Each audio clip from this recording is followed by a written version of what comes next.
Hello students, good morning. Me Nate madam. Students, today we have to see the remaining examples questions in question bank of Science 1. Science 1 मधल्या उरलेले जे questions आहेत ते आज आपण learn करणार आहोत. आपण 19 पर्यंत MCQs मागच्या व्हिडिओ लेक्चरमध्ये स्टडी केलेले आहेत. आपण 20 पासून आज बघणार आहोत. इथून 20 पासून आपण उरलेले बघणार आहोत. तर 20 क्वेश्चन काय आहे बघा. Which of the following pair of atomic number is in the same group. 20 question आहे. खालीलपैकी कोणत्या अणुअंकाची जोडी एकाच गणात असल्याचे दर्शवते. आणि आपल्याला इथे पर्याय दिलेले आहेत 11, 19, 6, 12, 4, 16, 8, 17. म्हणजे ह्या चार ज्या पेयर्स आपल्याला दिलेल्या आहेत त्यापैकी कोणती पेयर एक सेम ग्रुपमध्ये आहे, एकाच ग्रुपमध्ये आहे. म्हणजे ग्रुप म्हणजे काय, तर हा एक ग्रुप, 2, 3 असे 18 ग्रुप आहेत. तर एकाच ग्रुपमध्ये कोणती पेयर आहे हे आपल्याला विचारलं आहे.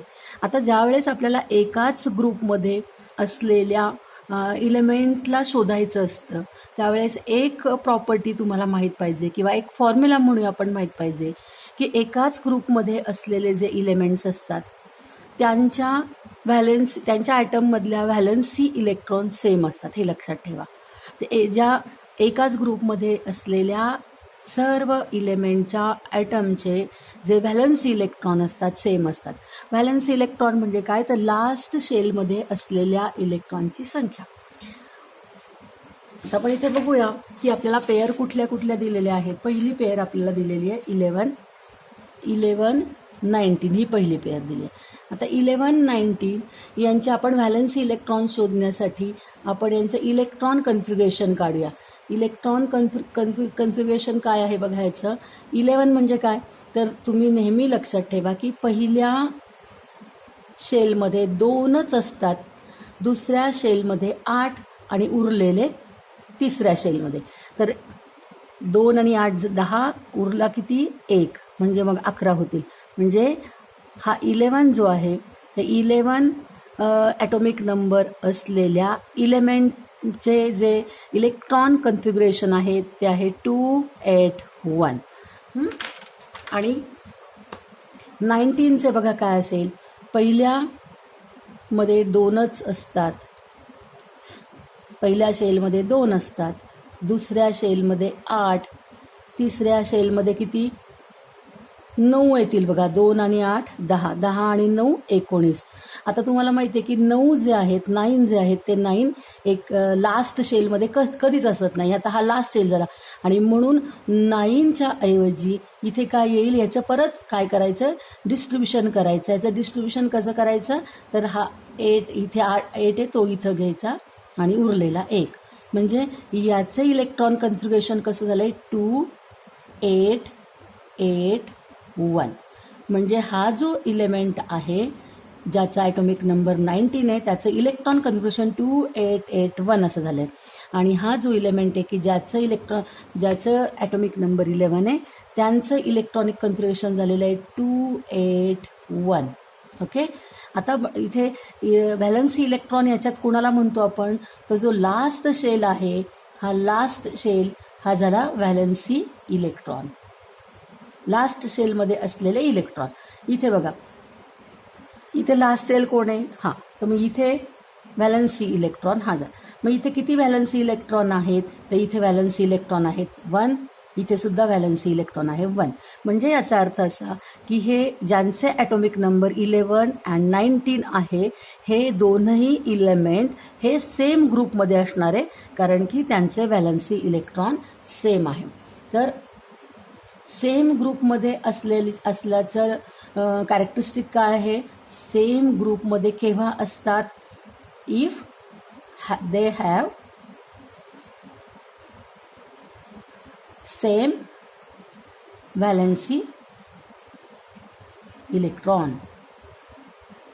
म्हणजे आपल्याला ज्या पेयर दिलेल्या आहेत त्या पेयरचं इलेक्ट्रॉनिक कन्फिगरेशन आपण लिहायचं आणि लिहिल्यानंतर त्यांचे व्हॅलन्सी इलेक्ट्रॉन चेक करायचे. व्हॅलन्सी इलेक्ट्रॉन जर सेम आले, इथे 1 1 आलेत, जर 2 2 आले तरीही ते सेम ग्रुपमध्ये असतील, 3 3 आले तरी ते सेम ग्रुपमध्ये असतील. ओके, तर ते चेक करायचं. ते चेक केल्यानंतर मग आपण म्हणायचं की हे कशात आहे, same group. They lies in same group because they have same valency electron. आता आपल्याला इथे 4 पर्याय दिले होते, 11 19 6 12 4 16 8 17, आणि आपल्याला विचारलं होतं की which of the following pair of atomic number is in the same group. यापैकी कोण सेम ग्रुपमध्ये. तर आपण पहिलंच चेक केलं तर आपल्याला सापडलंय की हे सेम ग्रुपमध्ये आहे, त्यामुळे नेक्स्ट आपण चेक करण्याची आवश्यकता नाही. जर तुम्ही प्रॅक्टिससाठी चेक करून पाहिलं तर तुमच्या लक्षात येईल की 6 12 यांचे ह्या ॲटॉमिक नंबर असलेल्या इलेमेंटचे व्हॅलन्सी इलेक्ट्रॉन डिफरंट आहे, यांचे पण व्हॅलन्सी इलेक्ट्रॉन डिफरंट दिसतील, यांचे देखील तुम्हाला डिफरंट दिसतील. तर अशा पद्धतीने आपण हा क्वेश्चन सॉल्व करायचा आहे. जर इथे 11 19 आलं आहे तर एक्झाममध्ये दुसरंही येऊ शकतं, 11 19च्या ऐवजी 12 20 पण येऊ शकतं, किंवा 10 18 पण येऊ शकतं. तर तुम्ही हे लक्षात ठेवायचं आहे की ते शोधण्यासाठी आपल्याला ही प्रॉपर्टी यूज करायची. Okay, understand. Now now see the next. आता इथे आपल्याला कळलेलं आहे की याचा आन्सर आहे, आन्सर आधीच हायलाईट आपण केलेला आहे. याचा आन्सर आहे 11 19, इथे 11 19. आता आपण नेक्स्ट क्वेश्चन घेऊया. काय आहे next question, which of the following element is most electropositive. खालीलपैकी कोणत्या मूलद्रव्याची इलेक्ट्रॉन गमावण्याची प्रवृत्ती सर्वात जास्त आहे. इथे तुम्हाला विचारलेलं आहे की हे जे तुम्हाला मॅग्नेशियम, सोडियम, ॲल्युमिनियम आणि क्लोरीन हे 4 जे इलेमेंट दिलेले आहेत, ह्या इलेमेंटपैकी सगळ्यात जास्त इलेक्ट्रोपॉझिटिव्ह कोण आहे. इलेक्ट्रोपॉझिटिव्ह याचा अर्थ काय होतो की त्याच्या लास्ट शेलमध्ये जे इलेक्ट्रॉन्स असतात ते सहजासहजी काय होतात, रिमूव्ह होऊ शकतात.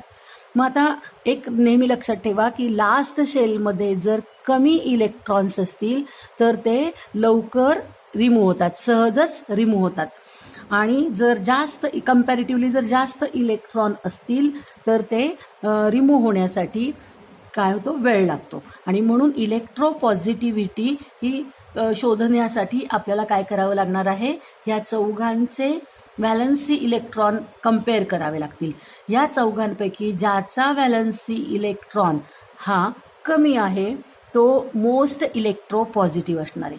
आता व्हॅलन्सी इलेक्ट्रॉन कशा पद्धतीने आपण शोधू शकतो, तर आता जस्ट तुम्हाला मी शिकवलं की व्हॅलन्सी इलेक्ट्रॉन शोधण्यासाठी त्याचं आपल्याला काय करावं लागणार आहे, त्याचे आपल्याला ॲटॉमिक नंबर लागतात आणि ॲटॉमिक नंबरचं इलेक्ट्रॉनिक कन्फिग्युरेशन आपल्याला तयार करावं लागतं आणि इलेक्ट्रॉन कन्फिग्युरेशनमध्ये लास्ट इलेक्ट्रॉन जो आहे तो आपल्याला मग त्यावरून समजतो.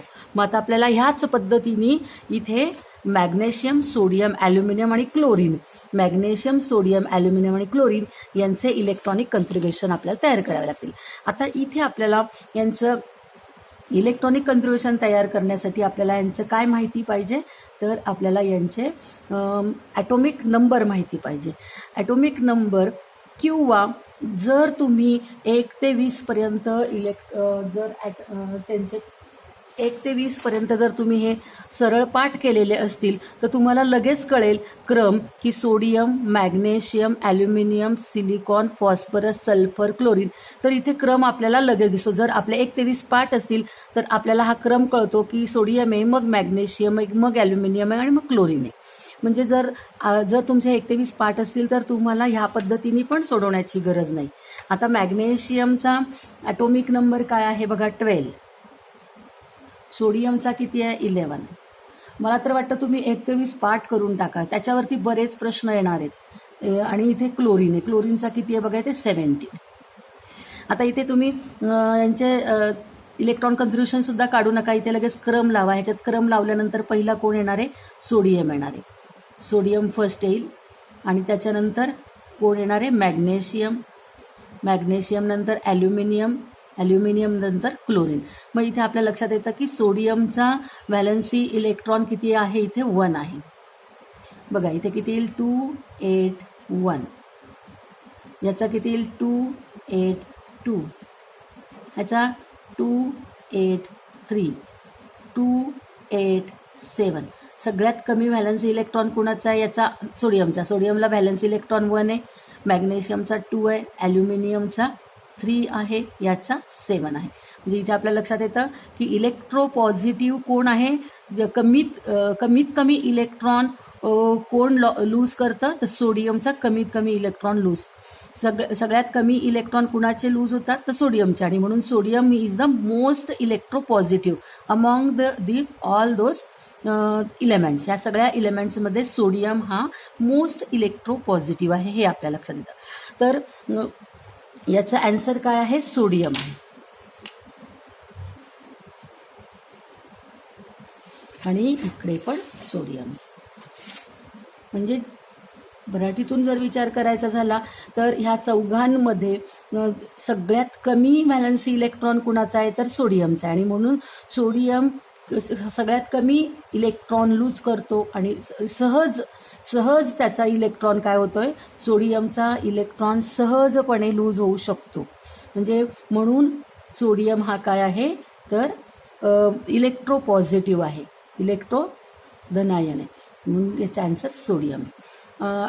हे क्वेश्चन सोडवत असताना मी तुम्हाला एक सांगते की तुम्ही यामध्ये ह्या टेबलमध्ये 1 पासून 20 पर्यंत सगळे क्रमाने तुम्ही हे एलिमेंट्स पाठ करा आणि त्यांचे ॲटॉमिक नंबर आणि त्यांचे इलेक्ट्रॉनिक कन्फिगरेशन तुम्ही जर पाठ केले तर मला वाटतं तुम्हाला बरेच प्रश्न सोडवता येतील. अशा पद्धतीने आपण जर तुम्ही हे केलं, अशा पद्धतीने जर तुम्ही केलं तर तुमचे हे पाठ होतील. मागे मी एका व्हिडिओ लेक्चरमध्ये तुम्हाला सांगितलेलं आहे. Okay, now see the next बघूया आपण.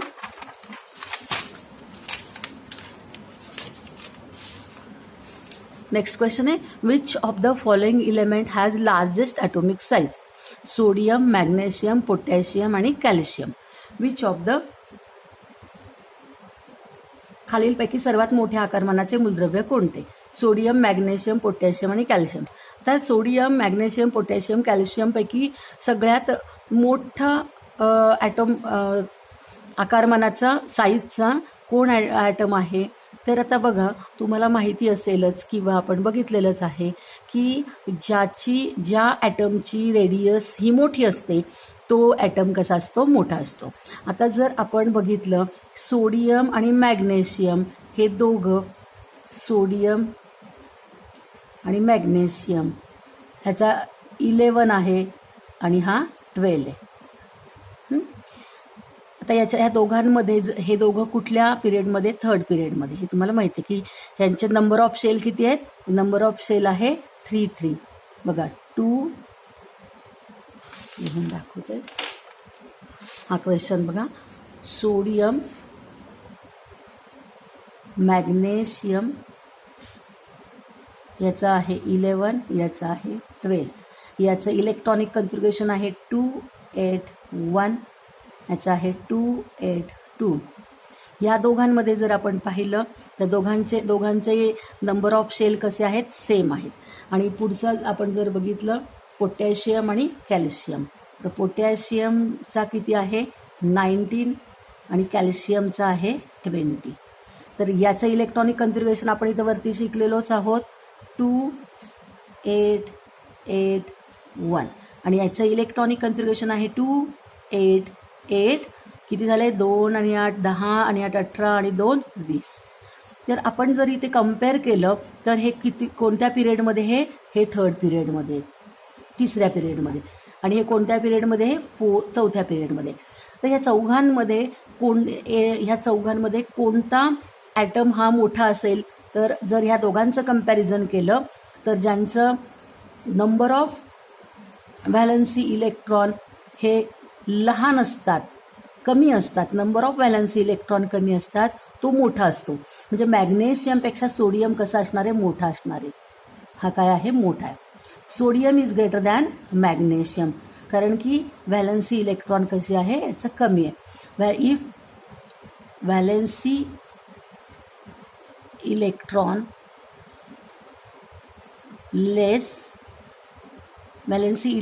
Is less, it is greater किंवा बिगर. बिगर ॲटम, म्हणजे sodium is bigger than magnesium. आता आपण ह्या दोघांमध्ये बघितलं तर इथं कोण मोठा आहे कॅल्शियमपेक्षा? इथे बघा हा 2 आहे, इथे 1 आहे. तर हा काय झाला? Potassium is greater than calcium. Potassium is greater than calcium because valency electron is less, it is bigger.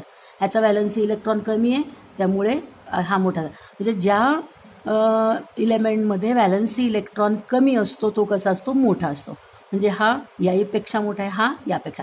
आता या म्हणजे आता लक्षात आलं आपल्याला की सोडियम आणि पोटॅशियम हे काय आहेत? मोठे आकारमानाने मोठे. आता या दोघांमध्ये कम्पेअर करायचं, कारण दोघांचे सेम आहे. याचा पण व्हॅलन्सी इलेक्ट्रॉन 1 आहे, याचा पण व्हॅलन्सी इलेक्ट्रॉन 1 आहे.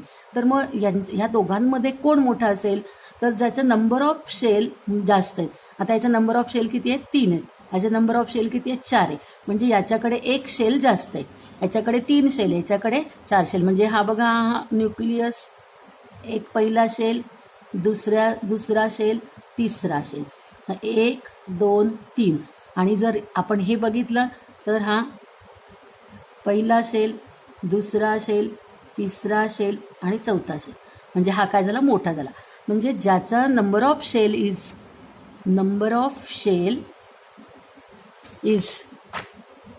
more, number of shell is greater, it is bigger. तो काय असणार आहे? मोठा असणार. म्हणजे सोडियमपेक्षा पोटॅशियम काय आहे? मोठा आहे असा. म्हणजे मॅग्नेशियमपेक्षा सोडियम मोठा आहे, सोडियमपेक्षा पोटॅशियम मोठा आहे, आणि कॅल्शियमपेक्षा पोटॅशियम मोठा आहे. म्हणजे ह्या चौघांमध्ये कोण मोठा झाला? तर potassium. And therefore K has bigger atom. त्याचं केचं ॲटम कसं असणार आहे? मोठा असणार आहे चौघांमध्ये. तर हा फॉर्म्युला लक्षात ठेवा की ज्यांचे व्हॅलन्सी इलेक्ट्रॉन कमी असतात ते कसे असतात? मोठे असतात. आणि ज्यांचे नंबर ऑफ शेल हे जास्त असतात ते कसे असतात? मोठे असतात. हे 2 प्रॉपर्टी लक्षात ठेवा. आता याचा ॲन्सर काय येणार आहे? तर याचा ॲन्सर येणार आहे पोटॅशियम. पोटॅशियम इज अ बिगर. हे त्याचं ॲन्सर आहे. ओके.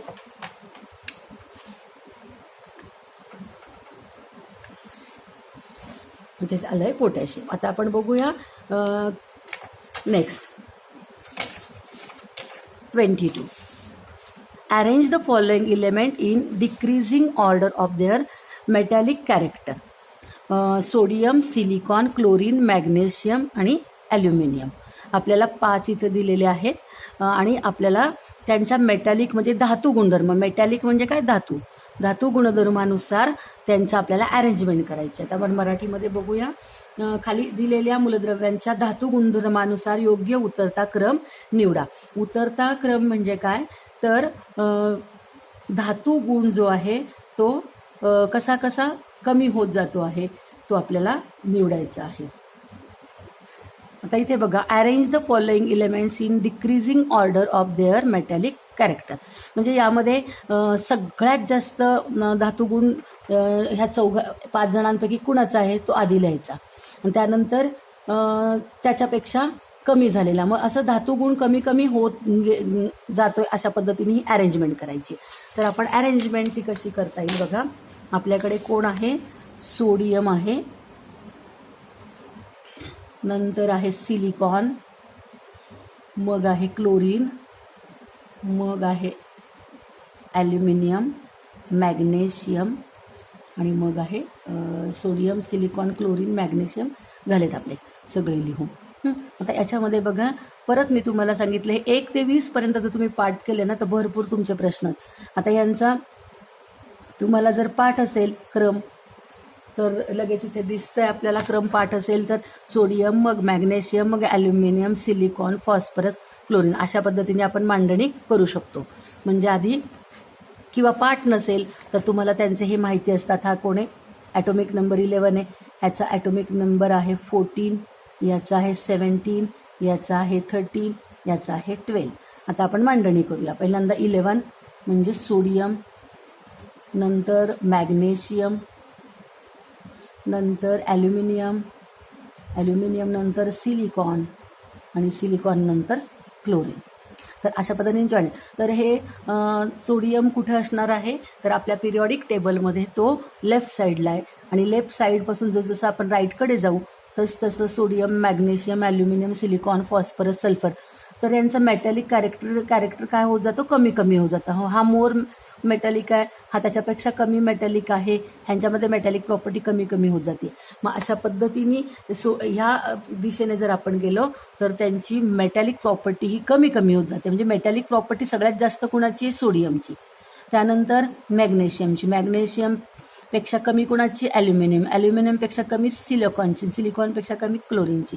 तर ही त्यांची कोणती मांडणी झाली, ही डिक्रीजिंग म्हणजे ही कमी कमी होत जाते बघा, लहान लहान होणे.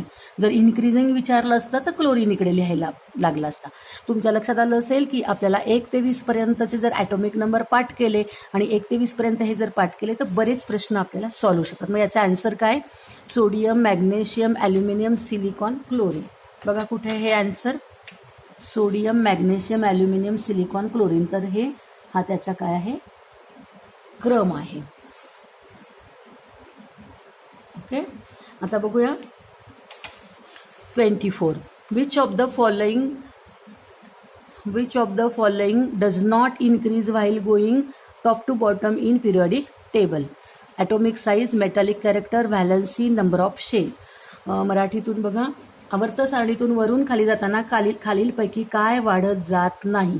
म्हणजे जर आपण ग्रुपमधून असं खाली येतोय तर खाली जात असताना कोणती गोष्ट काय होत नाही, वाढत जात नाही. तर बघा, अणुत्रिज्या म्हणजे रेडियस, तुम्हाला माहिती आहे की जसं आपण वरून खाली येतो तशी याची रेडियस काय होत जाते, वाढत जाते. कारण का, तर नंबर ऑफ शेल वाढतात. त्यामुळे अणुत्रिज्या म्हणजे रेडियस हे त्याचा आन्सर नाही आहे. नंतर काय, धातू गुणधर्म, मेटॅलिक कॅरेक्टरिस. तर मेटॅलिक कॅरेक्टरिस सुद्धा जसं आपण वरून खाली येत जातो तशी त्याची मेटॅलिक कॅरेक्टरिस्टिक सुद्धा काय होत जात नाही, तर त्याची अणुत्रिज्या काय होत जाते, वाढत जाते. मेटॅलिक कॅरेक्टर सुद्धा काय होत जातं, वाढत जातं. त्यामुळे मेटॅलिक कॅरेक्टर हे सुद्धा त्याचा आन्सर नाही. आता नंबर ऑफ शेल बघा, कवच संख्या, याला नंबर ऑफ शेल 1 आहे, याला 2 आहे, याला 3 आहे, याचा 4 आहे, याचा 5 आहे. म्हणजे नंबर ऑफ शेल पण काय होतं, वाढत जातं. म्हणजे वरून खाली येताना रेडियस वाढत जाते, मेटॅलिक कॅरेक्टर पण वाढत जातात, नंबर ऑफ शेल पण वाढत जातात. आता अजून एक इथे दिलेलं आहे व्हॅलन्सी. आपण एकाच ग्रुपमध्ये जर आपण बघितलं तर ह्याची व्हॅलन्सी काय आहे, 1, याची व्हॅलन्सी काय आहे, 2. तुम्हाला माहिती आहे हे 2 व्हॅलन्सीवाली, ह्याची व्हॅलन्सी 3 आहे, याची 4 आहे, याची 5 आहे, याची 6, याची व्हॅलन्सी किती आहे, याची 7 व्हॅलन्सी, याची 1 व्हॅलन्सी आहे. म्हणजे व्हॅलन्सी इलेक्ट्रॉन 7 आहे. याची व्हॅलन्सी 3 आहे, कारण याचे 5. म्हणजे एकाच ग्रुपमध्ये असलेल्या सगळ्या इलेमेंटची व्हॅलन्सी इलेक्ट्रॉन सेम असल्यामुळे त्यांची व्हॅलन्सी पण कशी असतात, सेम असतात. आणि म्हणून वरून खाली येताना व्हॅलन्सी बदलत नाही, व्हॅलन्सी इलेक्ट्रॉन बदलत नाही, वाढत नाही. आणि म्हणून याचं आन्सर काय आहे, याचं आन्सर आहे की आवर्त सारणीतून वरून खाली जाताना खालीलपैकी काय वाढत नाही, तर संयुजा वाढत नाही, अणुत्रिज्या वाढते, धातू गुणधर्म वाढतो, कवच संख्या वाढते. म्हणजेच वरून खाली येताना ॲटॉमिक साईज इन्क्रीज होत असते, मेटॅलिक कॅरेक्टर पण इन्क्रीज होत असतात, नंबर ऑफ शेल पण इन्क्रीज होत असतात. फक्त व्हॅलन्सी मात्र इन्क्रीज होत नाही, व्हॅलन्सी रिमेन सेम, एकच असते. आता पुढे बघा, atomic number of the elements dash while going left to right in period. Atomic number जे आहे, जर आपण पिरियडमधून आवर्तात डावीकडून उजवीकडून जाताना अणु आकारमान काय होत जातं बघा, 25. Atomic number of the element while going left to right in period. आपण डावीकडून उजवीकडे जात असताना ॲटॉमिक नंबर काय होतो, वाढतो का कमी होतो, का initially goes on decreasing then start, सुरुवातीला तो डिक्रीज होतो, नंतर वाढतो आणि रिमेन सेम राहतो. तुम्हाला विचारलेलं आहे, इथे काय विचारलेलं आहे, आवर्तातून डावीकडून उजवीकडे जाताना अणु आकारमान काय होत जाते. अणु आकारमान, इथे ॲटॉमिक नंबर म्हटलं, इथे अणु आकारमान म्हटलं. तर आपल्याला इथे ॲटॉमिक नंबरच्या ऐवजी काय करायला पाहिजे, साईज. ॲटोमिक साईज करायला पाहिजे. तर ॲटोमिक साईज ही आवर्तातून डावीकडून उजवीकडे जाताना काय होत जाते, तर ॲटोमिक साईज ही कमी होत जाते, डिक्रीज होत जाते. कारण की आपण मगाशी इथे बघितलेलं आहे की व्हॅलन्सी इलेक्ट्रॉन जर कमी वाढत गेले तर ॲटोमिक साईज कमी होते. त्याचा व्हॅलन्सी इलेक्ट्रॉन 1 आहे, याचा 2 आहे, पुढे गेलं 3 होईल, 4 होईल. म्हणजे याचा बघा, याचा व्हॅलन्सी इलेक्ट्रॉन 1 आहे, याचा 2 आहे, याचा 3 आहे, याचा 4 आहे, याचा 7 आहे. तर व्हॅलन्सी इलेक्ट्रॉन वाढत जसजसा जाईल तसतशी त्याची साईज काय होत जाते, कमी होत जाते. आणि म्हणून पिरियडमध्ये डावीकडून उजवीकडे जाताना व्हॅलन्सी इलेक्ट्रॉन हे वाढत जातात, म्हणजेच त्याची ॲटोमिक साईज काय होत जाते, डिक्रीज होत जाते. Atomic size of the element decreases while going left to right in period. त्याचं ॲन्सर आहे डिक्रीज म्हणजे कमी होणे. अणूचा आकार काय होत जातो, कमी होत जातो, कमी होत जाते, डिक्रीज. आता next, which of the following statement is true for the modern periodic table. Modern periodic टेबलमध्ये खालीलपैकी आधुनिक आवर्त सारणीत अचूक विधान कोणते, बरोबर विधान कोणते बघा. पहिलं विधान आहे 18 आडव्या ओळींना आवर्त म्हणतात. 18 horizontal rows are called period. तुम्हाला माहिती आहे 18 हॉरिझॉन्टल रोज नाही आहेत. हॉरिझॉन्टल रोज किती आहेत, हॉरिझॉन्टल रोज आहेत फक्त 7. हे किती आहेत, 7 आहेत. त्यामुळे 18 रोज हे कसं आहे, चुकीचं आहे. नंतर 7 उभ्या स्तंभांना गण म्हणतात. आता 7 उभे स्तंभ कोणते आहेत, उभे स्तंभ कोणते आहेत, 1 2 3 4, हे 7 आहेत का, नाही, हे किती आहेत, 8 आहेत, 18 आहेत. आणि त्यामुळे 7 हे इथं काय आहे, चुकीचं आहे. नंतर इथे बघा 18 उभ्या स्तंभांना गण म्हणतात. 18 vertical column are called group. Vertical column हे आहेत, किती आहेत, हे आहेत सगळे, आणि ते किती आहेत, 18 आहेत, आणि त्यांना काय म्हणतात, ग्रुप म्हणतात. म्हणजे हे ॲन्सर काय आहे, करेक्ट आहे. 18 vertical columns are called group, हे ॲन्सर करेक्ट आहे. 7 horizontal rows are called group. 7 जे रोज असतात त्यांना ग्रुप म्हणत नाही, त्यांना पिरियड म्हणतात, त्यामुळे ते चुकीचं आहे. मग आता याचं करेक्ट ॲन्सर आहे C. Okay, now let us see the 17th example. आपण बघूया. तुमच्या लक्षात आलं असेल की पिरियडिक टेबल जो आहे याच्यावरती शेकडो प्रश्न तयार करू शकतात. त्यामुळे ह्या पिरियडिक टेबलचा खूप छान अभ्यास करा तुम्ही. नुसतं MCQs नाही तर ह्याच्यावरती वेगवेगळे प्रश्न तयार होऊ शकतात. त्यामुळे याचा खूप चांगला अभ्यास करा. तर आपण बघूया 27. Element in D block called as element. Element D खंडातील मूलद्रव्यांना टिंबटिंब मूलद्रव्य म्हणतात. बघा डी खंड कोणता आहे, आता हा डी खंड आहे, हा डी ब्लॉक आहे. तर डी ब्लॉकमधले हे जे इलेमेंट्स आहेत 3rd ग्रुपपासून 12 ग्रुपपर्यंत, तर यांना काय म्हणतात माहिती आहे, तर यांना ट्रान्झिशन इलेमेंट्स म्हणतात. हे लक्षात ठेवायचं. हे कोणते इलेमेंट्स आहेत, ट्रान्झिशन इलेमेंट. आणि हे जे 2 आहेत खालचे त्यांना इनर ट्रान्झिशन म्हणतात. एफ ब्लॉकमधले जे त्यांना इनर ट्रान्झिशन इलेमेंट असं म्हणतात. त्यामुळे याचं ॲन्सर आहे ट्रान्झिशन इलेमेंट्स. डी ब्लॉकमधल्या इलेमेंटला ट्रान्झिशन इलेमेंट्स असं म्हणतात. आणि जर एफ ब्लॉक असेल तर इनर ट्रान्झिशन ग्रुप म्हणतात.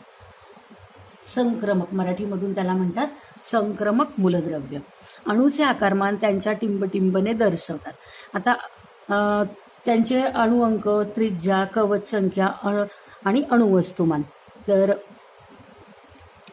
Atomic size is indicated by its atomic mass, atomic radius, number of shell, atomic number. तर एखादं जर ॲटम असेल तर त्याचा जे साईज आहे ही त्याची समजा साईज आहे, ही समजा साईज आहे. तर ही साईज कशाने ओळखता येते, तर ही त्याची जी रेडियस असते, ह्या रेडियसवरनं, ही रेडियस जर मोठी असेल तर साईज मोठी, ही रेडियस जर कमी असेल तर साईज कमी. आणि म्हणून ॲटोमिक साईज कशावरनं ओळखली जाते, दाखवली जाते, तर ॲटोमिक रेडियसवरून दाखवली जाते. Answer atomic radius. म्हणजे ॲटोमिक रेडियस म्हणजे त्रिज्या. आता 29 बघा. Distance between nucleus and outermost shell is called. आता बघा हा न्यूक्लियस आहे आणि हा आउटरमोस्ट म्हणजे बाहेरचा शेल. तर ह्या दोघांमधल्या डिस्टन्सला काय म्हणतात, तर ह्या डिस्टन्सला रेडियस म्हणतात. म्हणजे याचं पण आन्सर काय आहे, रेडियस. ॲटोमिक रेडियस हेच त्याचं आन्सर आहे. Distance between the nucleus and outermost shell. अणुकेंद्रक आणि बाह्यतम कवच यांच्या अंतर म्हणजे काय? अणुत्रिज्या. यांच्यामधलं अंतर आहे अणु. बाह्य कवच आणि न्यूक्लियस केंद्र याच्यातले जर डिस्टन्स त्याला त्रिज्या म्हणतात. Atomic radius is express in unit. आता ही जी रेडियस आहे ही जी रेडियस आहे ही रेडियस हिचं युनिट काय आहे? तर हिचं युनिट आहे हिचं पिकोमीटर. हिचं युनिट लक्षात ठेवा. पिकोमीटर हे त्याचं काय आहे? पिकोमीटर याचं युनिट आहे. म्हणजे याचं आन्सर आहे atomic radius is expressed in unit picometre. Picometre is a unit of the radius. Picometre. Okay. तर बघूया आपण नेक्स्ट.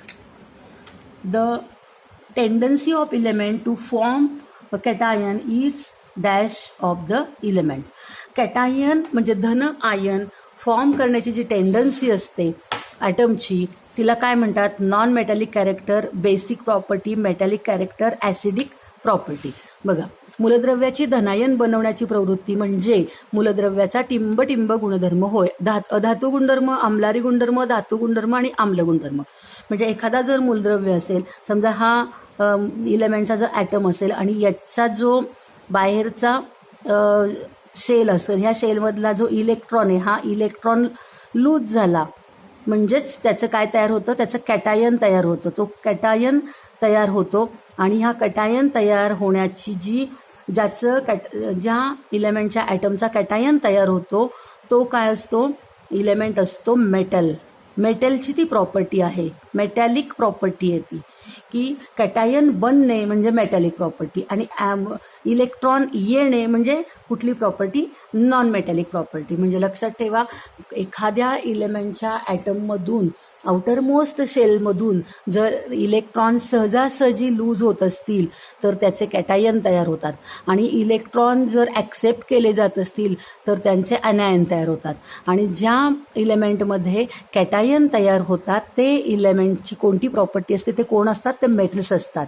आणि ज्या इलेमेंट्समध्ये अनायन तयार होत असतात ते कोण असतात? तर ते नॉन मेटल असतात. आणि म्हणून लक्षात ठेवा, मेटॅलिक प्रॉपर्टी आणि कॅटायन हे रिलेशन लक्षात ठेवा. आणि अनायन आणि नॉन मेटॅलिक प्रॉपर्टी हे पण लक्षात ठेवा तुम्ही. ओके. म्हणजे परीक्षेला कॅटायन आलं तर मेटॅलिक, अनायन आलं तर नॉन मेटॅलिक. तर याचा आन्सर काय आहे? कॅटायन हा शब्द असल्यामुळे याचं आन्सर आहे मेटॅलिक कॅरेक्टर. मेटॅलिक कॅरेक्टर म्हणजे काय? मेटल. मेटल म्हणजे काय? धातू. आणि म्हणून इथे काय असणार आहे? धातू गुणधर्म. धनायन. धनायन म्हणजे धातू गुणधर्म. धनायन धातू गुणधर्म. ऋणायन म्हणजे अधातू गुणधर्म. लक्षात ठेवा. आता बघूया next. In halogen family dash dash is a liquid element. Halogen कोण आहे? हॅलोजनमध्ये कोण कोण आहे बघा. तर हॅलोजनमध्ये तुम्हाला माहिती आहे की फ्लोरीन, ब्रोमीन, आयोडीन, क्लोरीन हे काय आहेत? त्याच्यामध्ये इलेमेंट्स आहेत. तर त्याच्यामध्ये ब्रोमीन जो आहे हा कसा असतो? हा लिक्विड स्टेटमध्ये असतो. फ्लोरीन, क्लोरीन, ब्रोमीन, आयोडीनमध्ये ब्रोमीन हा लिक्विड स्टेटमध्ये असतो. फ्लोरीन आणि क्लोरीन हे गॅसमध्ये असतात आणि आयोडीन हा कशात असतो? तर सॉलिड स्टेटमध्ये. त्याचा आन्सर काय आहे याचं? ब्रोमीन. ब्रोमीन हा हॅलोजन असा आहे की तो लिक्विड स्टेटमध्ये असतो. While going down in a group atomic radius. आता आपण हे बघितलेलं आहे की आपण जर समजा पिरियडिक टेबलमध्ये आपण खालच्या बाजूने यायला लागलो तर यांची रेडियस काय होत जाते? ही वाढत जाते. मगाशीच आपण पाहिलेलं आहे की यांचे नंबर ऑफ शेल्स वाढत जातात आणि नंबर ऑफ शेल्स वाढले की त्यांची काय वाढत जाते? तर त्यांची रेडियस ही मोठी होत जाते. ते इथे तुम्हाला एकदम क्लिअर दिलेलं आहे बघा.